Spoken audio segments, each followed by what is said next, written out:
हम पढ़ेंगे उन्मोल वाणी के द्वितीय खंड सूरदास। पहले हम सूरदास के बारे में थोड़ा बहुत जानेंगे। उनका जन्म 1478 ईस्वी में दिल्ली के निकट सिही नामक गांव में एक गरीब ब्राह्मण परिवार में हुआ था।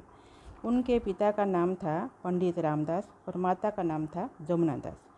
पंडित सूरदास आजीवन अविवाहित थे।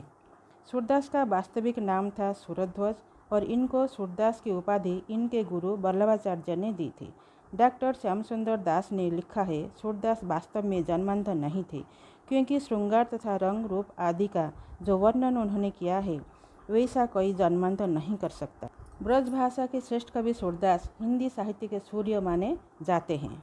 मथुरा और आगरा के बीच जमुना नदी के किनारे गौघाट पर उन्होंने संगीत, काव्य और शास्त्र का अभ्यास किया था।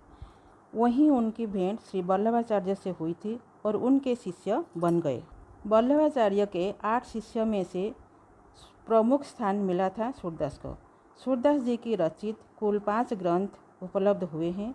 इनमें से सूरसागर, सूरसारावली, साहित्य लहरी, नल दमयंती और व्याहली। किंतु कुछ विद्वानों को केवल सूरसागर को ही प्रामाणिक रचना मानने के पक्ष में हैं। सूरसागर में लगभग 1 लाख पद होने की बात कही जाती है। ये सूरदास जी का प्रधान एवं महत्वपूर्ण काव्य है, ग्रंथ हैं, पर इन 1 लाख में से केवल 8000 ही बचे हैं। उनके इन गीतों में कृष्ण को बसवन और उनकी बाल लीला का वर्णन किया गया है। वल्लभाचार्य ने उनको पुष्टि मार्ग में दीक्षित करके कृष्ण लीला के पद गाने के लिए आदेश दिया था। आज हम सूरदास जी के द्वारा रचित कृष्ण की बाल लीला के 2 पदों को पढ़ेंगे, समझेंगे। ये पद सूरसागर से संकलित है।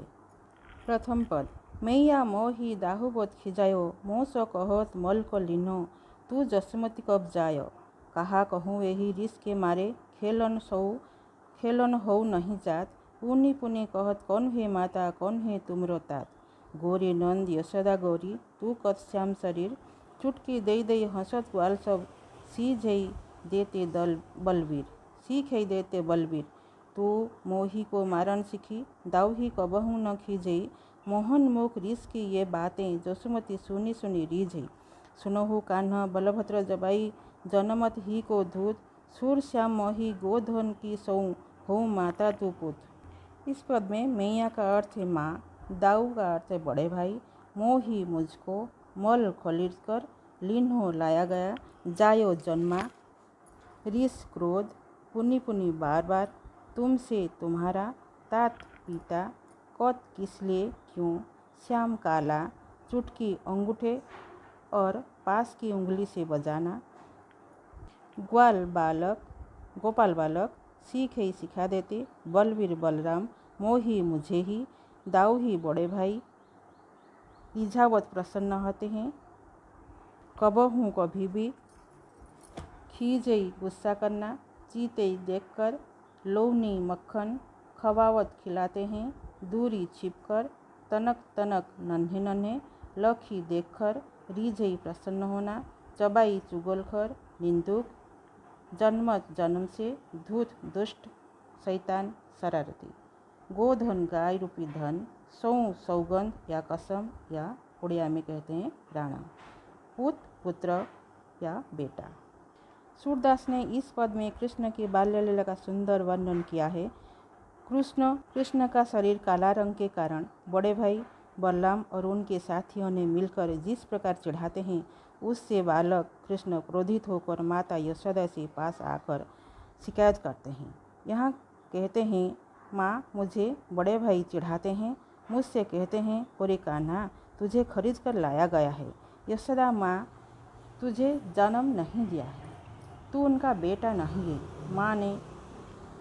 माँ मैं क्या कहूँ, इसीलिए मुझे गुस्सा आता है और मुझे खेलने को मन नहीं करता अपने दोस्तों के साथ। बार बार भैया कहते हैं, तेरा पिता कौन है, तेरी माँ कौन है, तू उनका बेटा नहीं है, कारण बाबा नंद तो गोरे हैं और माँ यशोदा भी गोरी हैं।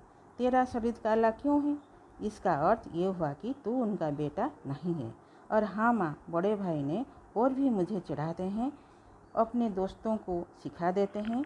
उन्होंने चुटकी बजाकर मुझ पर हंसते हैं, नाचते हैं, चिढ़ाते हैं।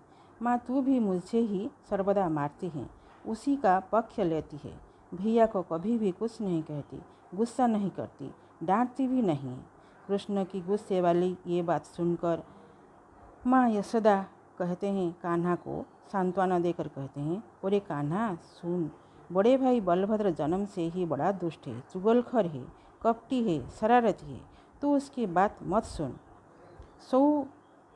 मैं गोधन की कसम खाकर कहती हूँ, तू ही मेरा बेटा और मैं तेरी माँ हूँ।